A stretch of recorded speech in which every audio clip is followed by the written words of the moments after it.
はい、皆さん、こんにちは。ケイスケの日本語ポッドキャストへようこそ。皆さんお元気ですか？このポッドキャストは日本語を勉強している皆さんのために作られています。はい。もう12月になりましたね。今日は12月10日です。2025年もうそろそろ終わりですね。去年の終わり頃に始めたこのチャンネルもそろそろ1年になります。いつも見たり聞いたりしてくれているみんな、本当にありがとうございます。来年僕は50歳になります。もう50歳？それとも、まだ50歳なのかな？まあね、僕は来年50歳になるけど、おじいさん、70歳くらいになっても、このチャンネルを続けられたらいいなって思ってます。はい。ということで、今日は、年、年齢に関係があるテーマについてお話ししようと思います。年をとっても学ぶことは美しいという話です。最近僕の日本語のレッスンには40代、50代、60代の生徒さんが多くなりました。年をとっても勉強する姿を見て、僕はいつも生徒さんたちから元気をもらっています。それから、学ぶことに年は関係ないっていうことを毎回強く感じています。今日の話は、そんな生徒さんたちを見て気づいたことや、僕自身の経験についてのお話をしたいと思います。それじゃあ皆さん、今日も最後までよろしくお願いします。はい。実はね、僕も大人になってから新しいことを勉強し始めたことがあります。メキシコを旅行しているとき、あれはだいたい40歳ぐらいの時かな。スペイン語の勉強を始めたんです。最初はね、本当に難しかったです。スペイン語には動詞の形、活用がたくさんあるし、日本語にはないらとか L とかを単語の前につけなきゃいけない。ゼロから始めたスペイン語だから、最初は言いたいことが全然言えないし、全然聞き取れなかったです。会話になるといつも頭が真っ白になってました。40歳から語学なんてできるかなって思った日もあります。でもね、今までやめずに続けています。まあ、毎日勉強していないんだけど、諦めないで、今でももっと上手になりたいと思っていろんなことをしています。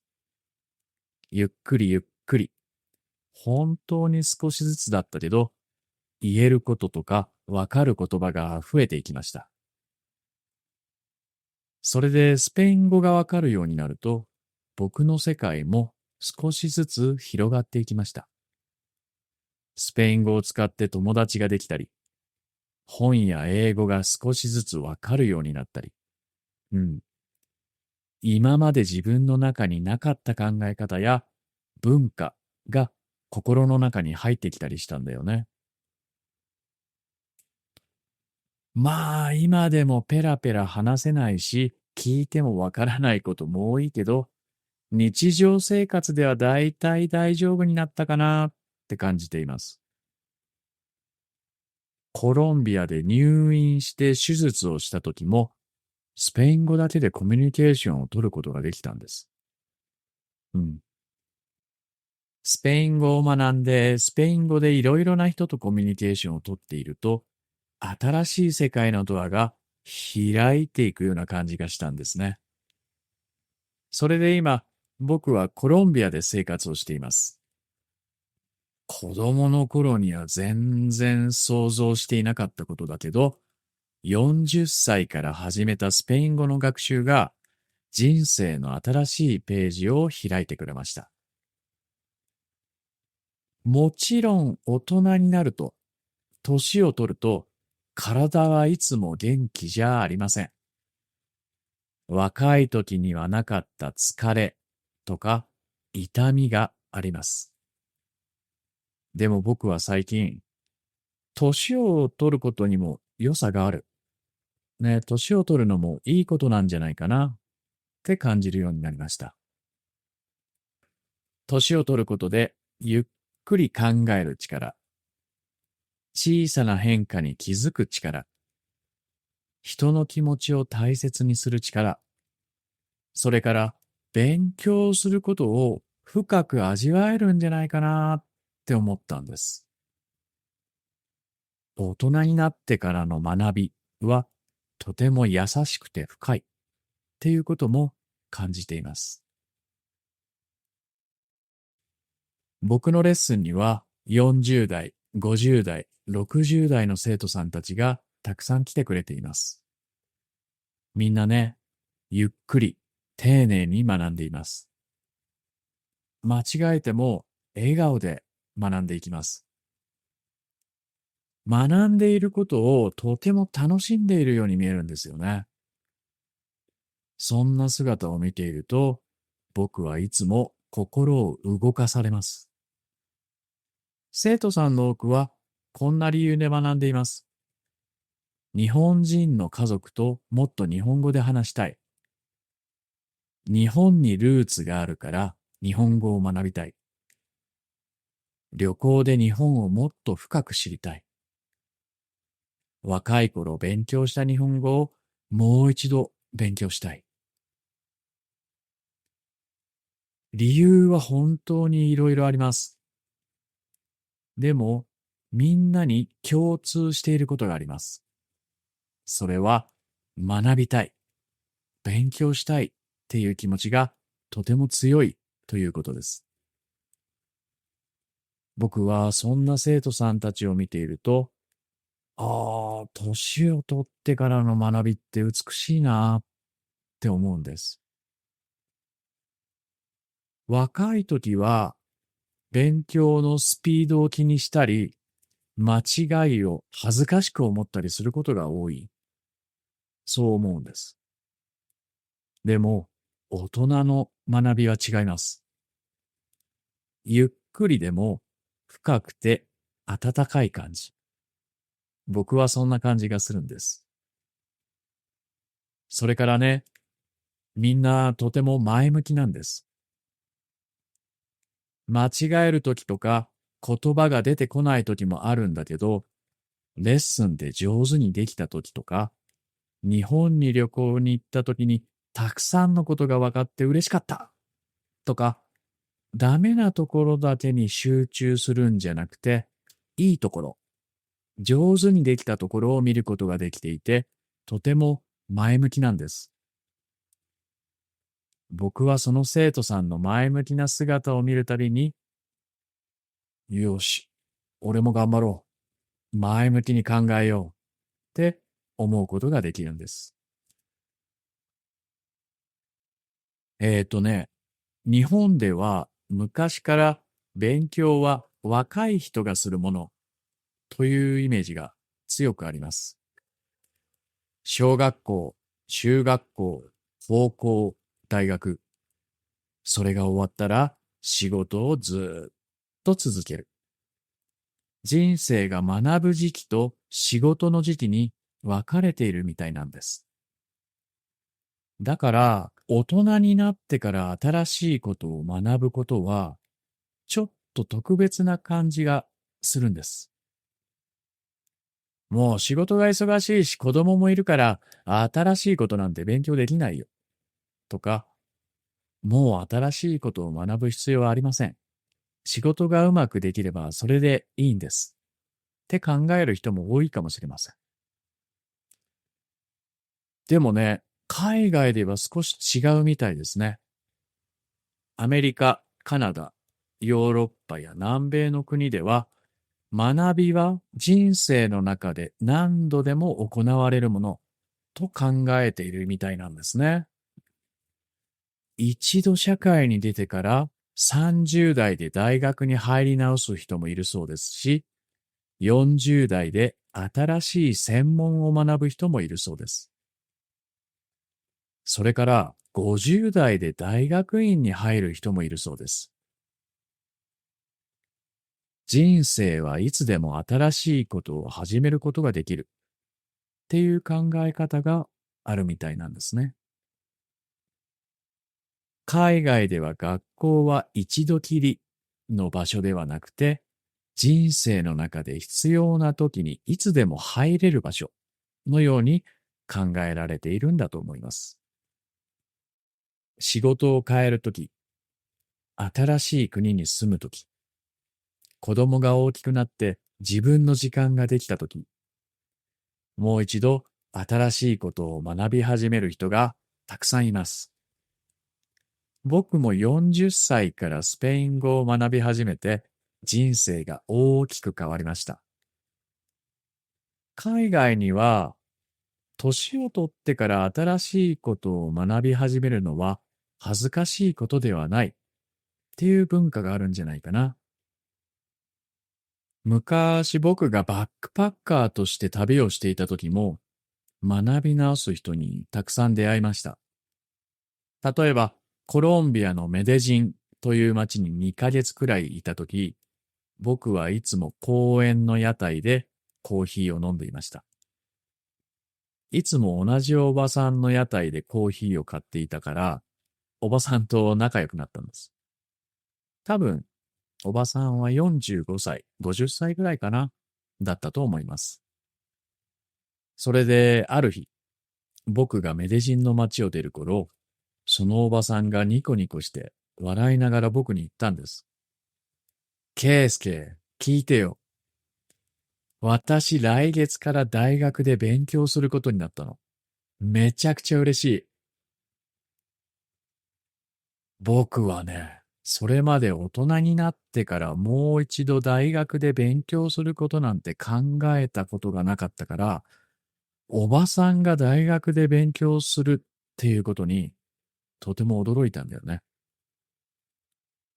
でもその経験のおかげで、いつでも何歳になっても新しいことを学ぶことができるんだって考えられるようになりました。まあ最近日本でも少しずつこの考え方が広がっているようです。オンライン学習、大人の、大人のための学校、社会人大学とか、昔よりもずっと学び直しが身近になってきたようです。年に関係なく、今の自分が必要としている学びを選べる時代になってきたんですね。ちょっとね、科学的な話をしたいと思います。でも難しい言葉は使いませんから、ゆっくり聞いてくださいね。最近の研究では、脳は年をとっても学ぶ力があるということが分かってきたそうです。これはね、僕がとても好きな話です。多くの人は、もう年だから新しいことは覚えられないとか言いますよね。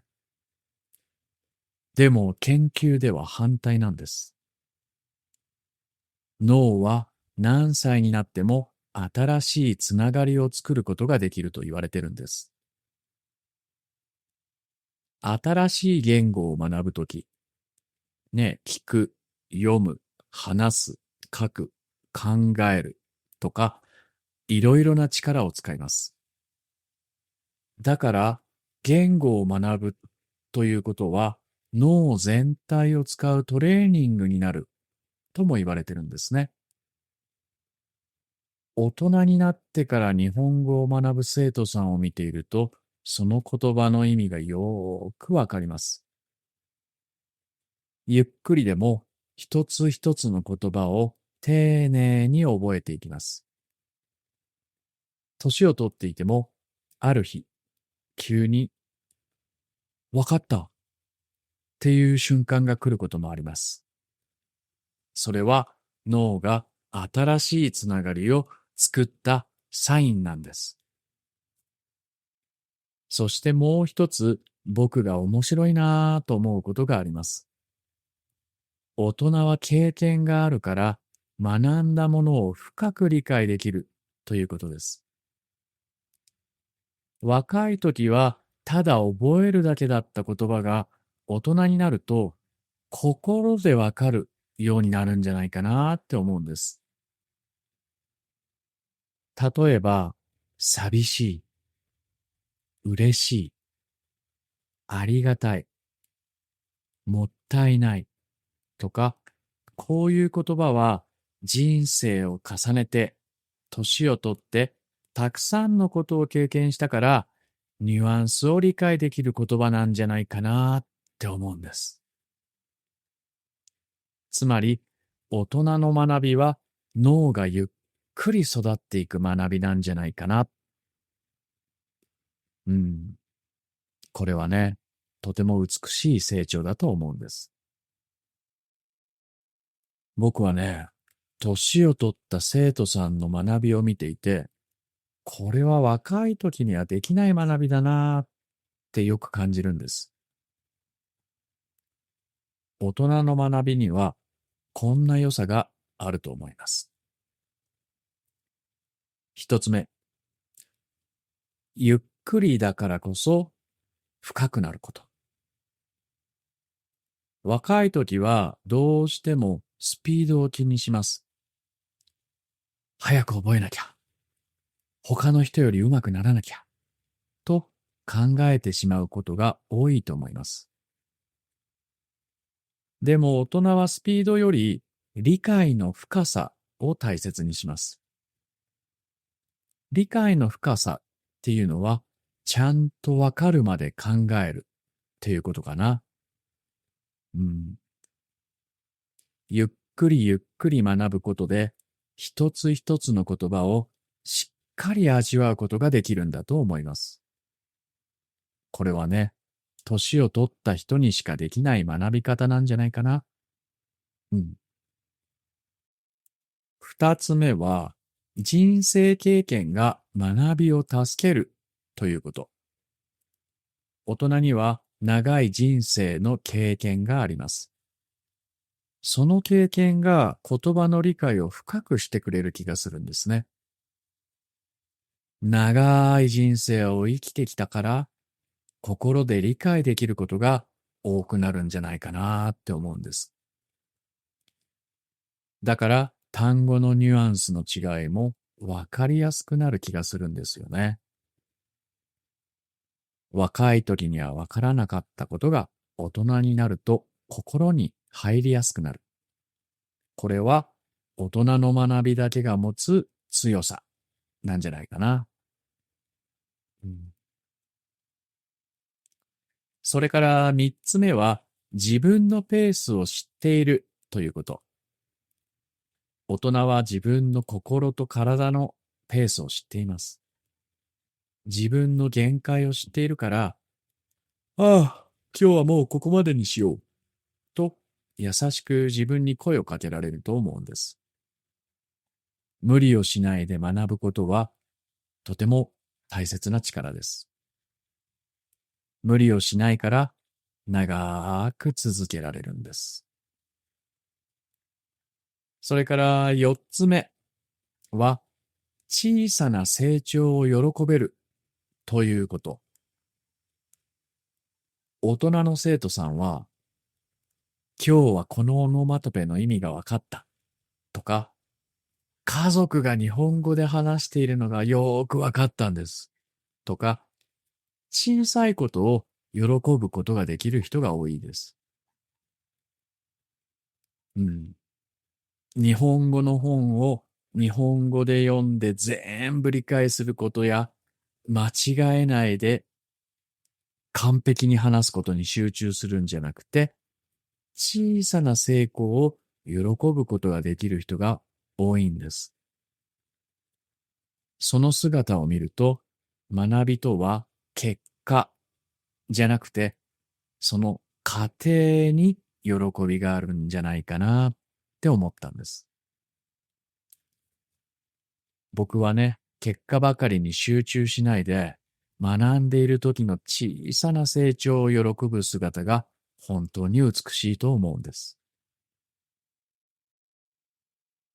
ちょっと前に僕のポッドキャストでも話したんだけど、僕が大好きな本、星の王子様に、大人は数字が好きだという場面があります。例えば家の話をするとき、大人はいくらですかとか数字のことばかり聞きます。子供の友達の話をするとき、その子の声ってどんな声？好きな遊びは何なの？蝶々は集めてる？とか言わないで、その子いくつ？何人兄弟？体重は？お父さんはどれだけ稼ぐの？とか聞きます。まあこれは大人は数字がないといろいろなことをイメージできないっていう話です。年齢も語学力のレベルも数字です。数字はただの数字。みんなの価値を教えてくれるわけではありません。単語を10万個知ってるからすごいっていうことじゃないんです。JLPT の N1 に合格したからすごいっていうことじゃないんです。それから王子様は話の中、物語の中でこう言います。心で見なくちゃ物事はよく見えない。僕はこの言葉が大好きです。だからみんなが何歳かじゃなくて、みんなの心が何をしたいのか、何を感じるのか、どこに行きたいのか。それがみんなの学びの一番大切な部分です。大人になったみんなには数字では見えない深さがあります。年齢より、レベルより、スピードより、本当に大切なことは一つだけです。みんながしたいことに素直になることです。日本語を学びたい。新しいことに挑戦したい。もう一度新しい世界のドアを開きたい。そう思った時がスタートなんです。大人の学びはゆっくりですが、その分深く進んでいきます。間違えてもいいんです。時間がかかってもいいんです。小さな一歩でもそれは大きな力になります。数字のことばかり考えないでください。ね。何歳かどうか、年のことばかり考えないでください。心が行きたいというところへ、心がやってみたいということへ進んでみてください。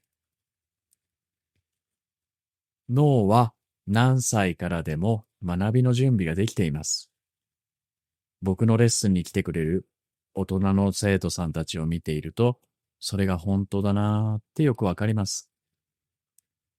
ゆっくりでもいいんです。たくさん間違えてもいいんです。学びはみんなの人生をゆっくり、温かく、深くしてくれます。みんなの学ぶ姿は誰かに元気をあげることもできるんです。僕もみんなからたくさんの元気と勇気をもらっています。これからも一緒にゆっくり楽しく学んでいきましょう。はい、今日はここまでです。今日も最後まで聞いてくれてありがとう。またね。バイバイ。